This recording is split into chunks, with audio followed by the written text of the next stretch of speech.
Le pape François, donc, rentrant d'une visite officielle quelque part, je ne sais pas où, et il a dit dans l'avion qu'il le ramenait à Rome devant les journalistes dans son vol. Il a dit que si un homme décide d'aimer un homme, lui, il est qui pour juger l'homme là? Donc c'est cette attitude des papes là qui me gêne un peu, qui m'embarrasse. Le pape François l'a dit. Il a dit dans l'avion aux journalistes occidentaux qui l'accompagnaient que cela si est prendre votre foi. Si un homme décide de coucher avec un homme, lui, François, il est qui? Si un homme décide de tuer un homme, il est qui pour lui? Bon, moi je l'ai regardé comme ça, j'ai eu peur. J'ai dit que voilà un pape qui parle comme ça, moi ça ne m'encourage plus à aller à la messe. Parce que quand un pape dit qu'un homme peut coucher avec un homme, lui ne peut pas juger cet homme-là. Ça veut dire que le prêtre peut te demander quelque chose là-bas à la messe. Ça va m'embarrasser. Donc, nous parlons de l'élection du nouveau pape de l'Église catholique romaine. Eh bien, ça y est, la fumée blanche est sortie, c'était jeudi après-midi. Il a pris pour nom d'exercice Léon XIV. Il devient ici le 267e pape, hein, donc successeur de Pierre. Il succède également au pape François. Ce matin, la principale question que nous posons par rapport à cette élection du nouveau pape de l'Église catholique est celle de savoir si le président américain Donald Trump a influencé justement cette élection, sachant et bien évidemment également que le nouveau pape est de nationalité américaine. Je commence par le professeur Mathias Eric Owonangini. Trump a-t-il influencé, a-t-il usé de son influence? Il a essayé, mais le résultat n'est pas nécessairement ce qu'il attendait.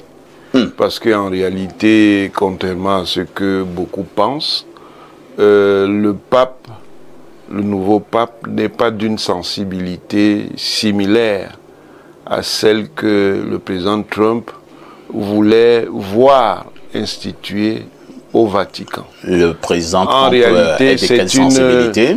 Il est d'une sensibilité ultra conservatrice qui est notamment intransigeante sur la morale sexuelle, sur les questions de distinction des genres, sur les questions de refus de perspectives de mélange transgenre et autres choses, sur les questions LGBT. Le nouveau pape, en fait, est une version améliorée de l'ancien pape. Ah bon? C'est-à-dire qu'il n'est pas un conservateur, mais il n'est pas non plus un ultra-progressiste. Donc, il est au milieu. Il est au milieu. Mais ça veut donc dire quoi? Ça marque... Soit tu es avec Satan, soit tu es avec Dieu. Attendez. Ça marque le fait que les lobbies qui essayent de capturer le Vatican sont encore à l'œuvre. Ils ont réussi à empêcher qu'il y ait un pape ultra conservateur. Mais ils sont aussi conscients des résistances que leur programme rencontre. Parce que quand le pape François a voulu ouvrir la voie d'un assouplissement considérable vis-à-vis de la thématique des LGBT, à partir de l'homosexualité, il a rencontré de solides résistances. Mais ils n'ont pas désarmé. Parce que leur logique, en réalité, c'est un programme de déchristianisation de l'Occident. Ils veulent déchristianiser l'Occident et l'institution de la papauté les gêne. Simplement, dans les élites occidentales, il y en a aussi qui sont bien conscients que la papauté est encore un symbole du leadership de l'Occident sur le monde et qu'il ne va pas falloir la lâcher facilement. Très bien. Pierre Blériot-Niémec, nous savons que du côté des États-Unis, c'est beaucoup plus les protestants. Hein. On rencontre certes des catholiques, les musulmans aussi, mais c'est un peuple qui est beaucoup plus protestant. Alors, Donald Trump n'a-t-il pas un intérêt à vouloir quand même à la tête du Vatican un pape d'origine américaine d'abord, mais qui est donc aussi catholique? Parfois ici, vous faites la description que les gens croient voir. La vérité, c'est que les États-Unis d'Amérique se sont catholisés de manière très forte ces dernières années. Et le catholicisme est passé la première religion des États-Unis. Les derniers sont les derniers chiffres. Oui. Je ne sais pas si on doit dire heureusement ou malheureusement. Mais seulement du point de vue symbolique, Donald Trump doit être fier que le nouveau pape soit américain. C'est déjà une victoire en soi. D'ailleurs, il faut préciser que lui-même avait fait un tweet très controversé où il apparaissait en habit de pape. Voilà.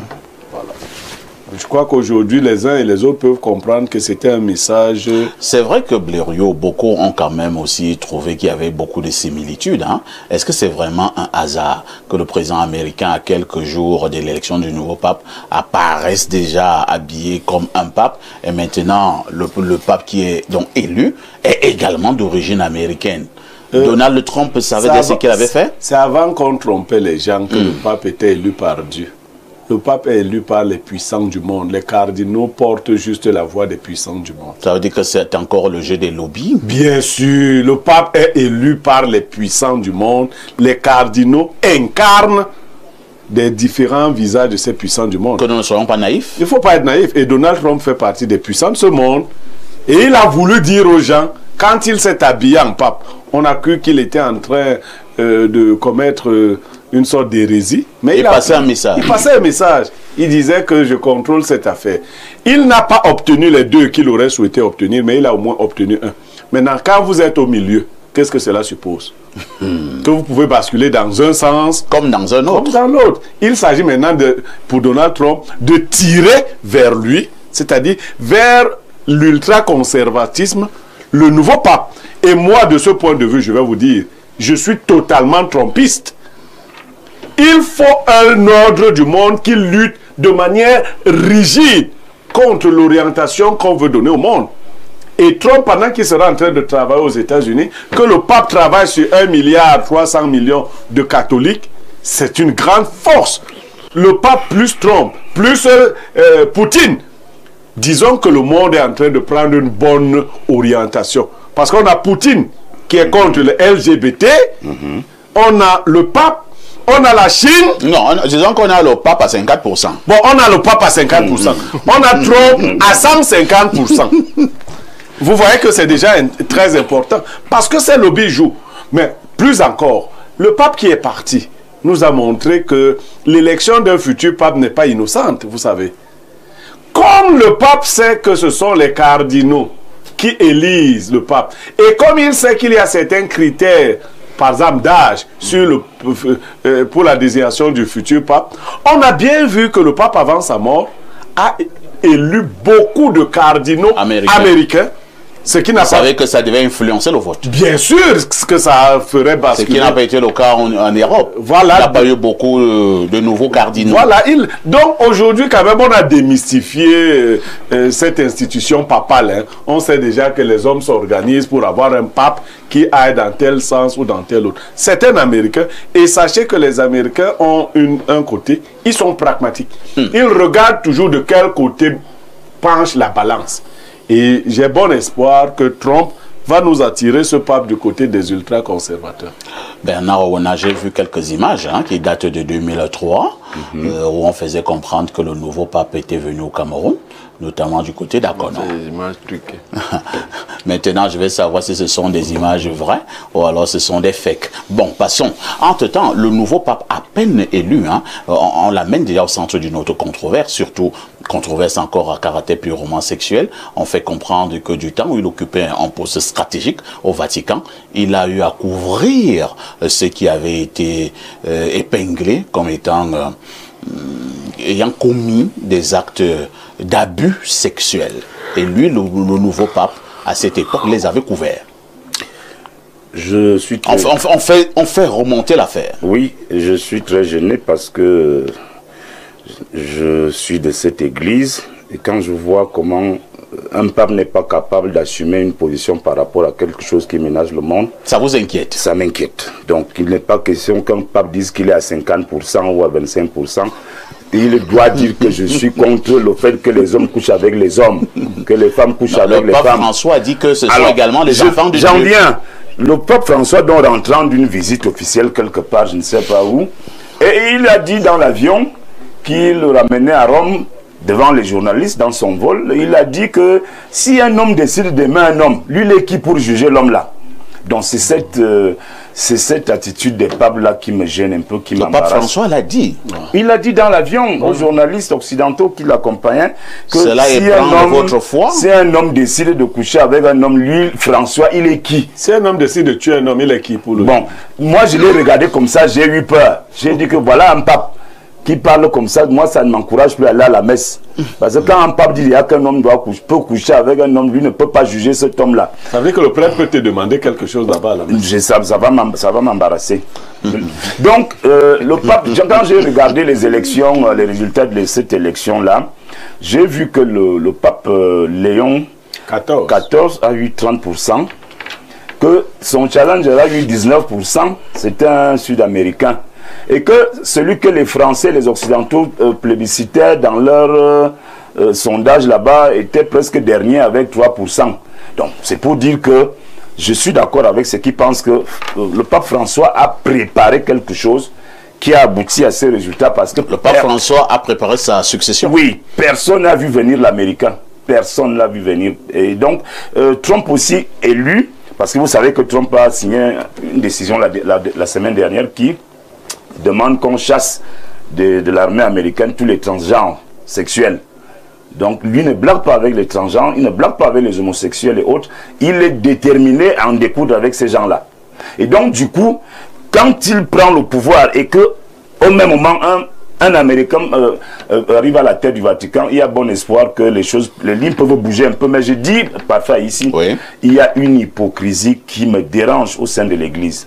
Laquelle? C'est cette affaire où chacun sait ce que font les prêtres et les évêques et officiellement personne ne veut dénoncer cela. Moi je ne sais pas si chacun sait ce qu'ils font. Hein. Les évêques, les prêtres, ils disent des messes.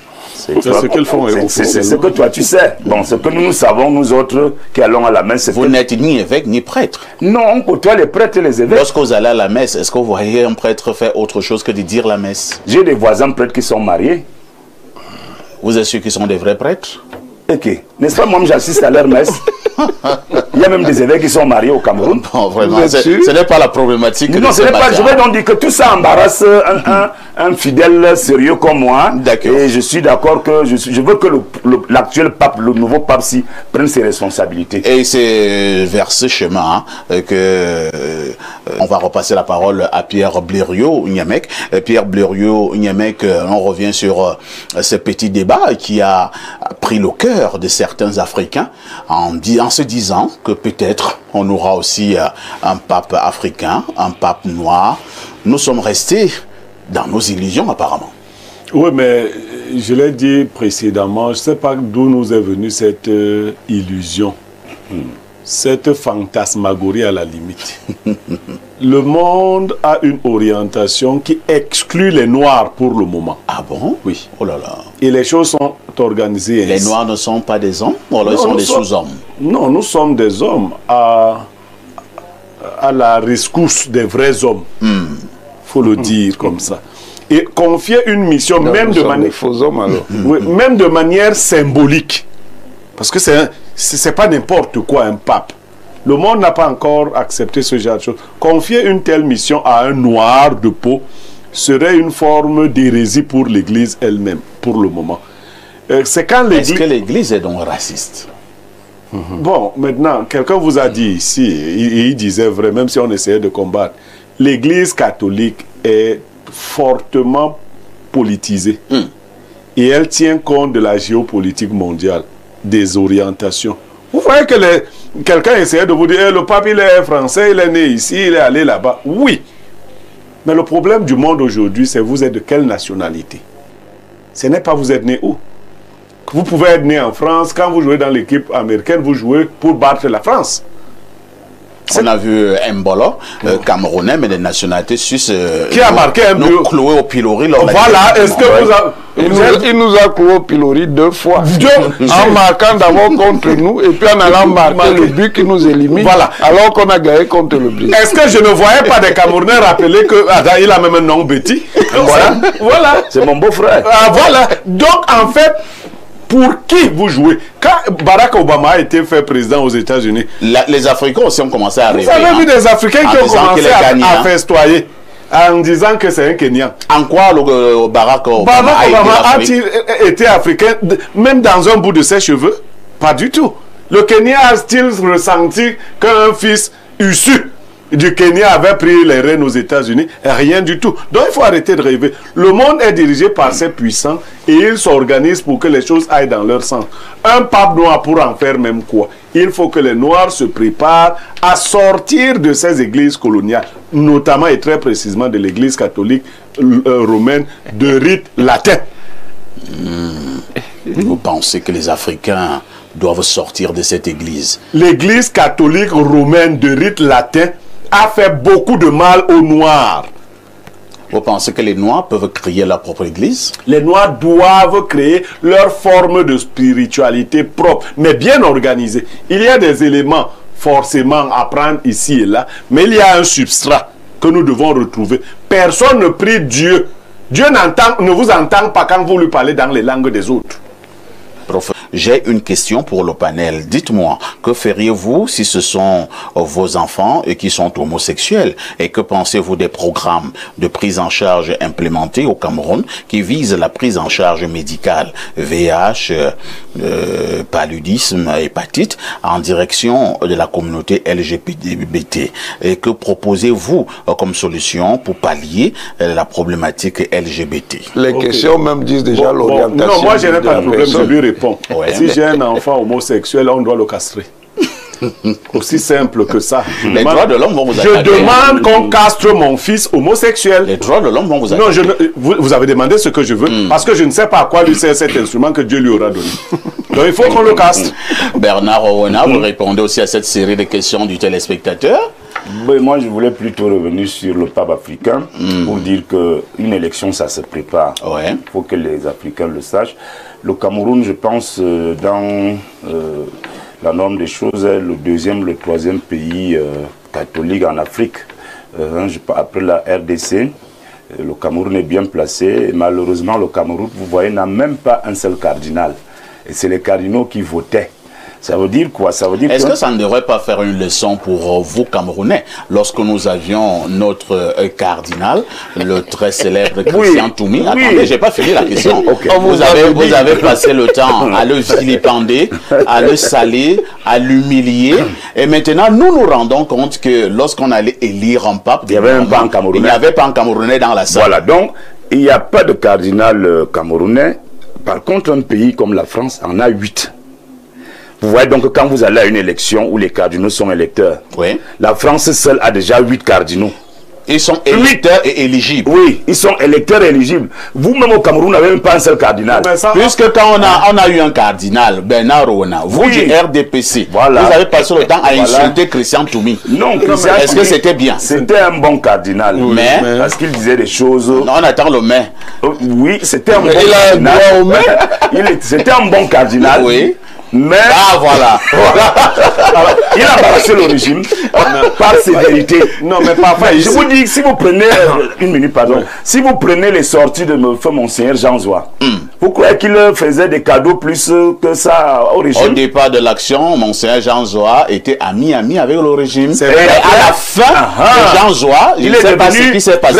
Il est devenu très violent. En général, voilà. Parfois ici, oui. Il appartient, et ça le professeur Onanguini l'a dit de façon subtile, il appartient à l'église catholique de créer de vrais quotas.